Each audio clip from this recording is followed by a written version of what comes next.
在观众朋友来看过这新闻，讲到这乌克兰战争到达是超过600天咯。波兰即马是大声宣布，无要搁再军事援助乌克兰。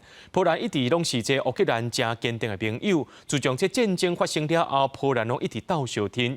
想袂到即马这两个国家煞来贴破面，敢是因为这五国出口的问题呢？另外，长期捐钱帮助乌克兰的股神巴菲特的后生霍华德，伊也烦恼讲，随落来国际社会对乌克兰的期待，可能会感觉真野心。因为国务出口问题的分歧是愈来愈严重，乌俄战争一开始就是乌克兰坚定盟友的波兰，最近是宣布停止军援，会专心伫自身的国防。原因恐惊是因为乌克兰总统泽伦斯基进前伫联合国争议性的发言，伊讲有一寡国家只是假在支持乌克兰，敢若就是咧讲遐个对乌克兰采取购物禁令的中东欧国家。另外一寡欧洲农业部门的官员是替乌克兰在讲话。Ukraine is under the aggressive attack by Russia, and so we need to understand that here we have to see the bigger picture and support all these solidarity lanes, and also support the possibility for Ukraine to export its grain.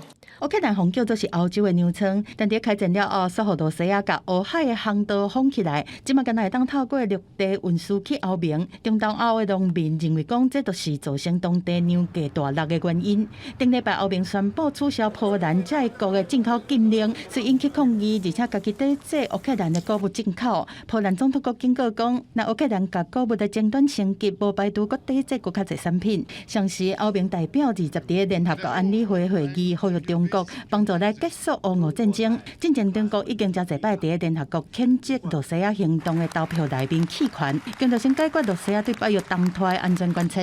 You have warned Russia against the use of nuclear weapons, and we welcome this.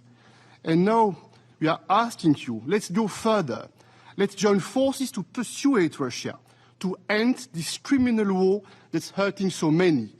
另外一方面，股神巴菲特因囝霍华德公开警告讲，未来几啊年西方公众对乌克兰事务的关心会愈来愈深。点出真侪美国总统的参选人对政府大量金援乌克兰表达质疑，恐惊会影响美国未来对乌的政策。霍华德嘛讲，家己打算要带头来强化对乌的支援，伊的基金会甲大已经捐予乌克兰几百万美金。公司新闻纽眼编译。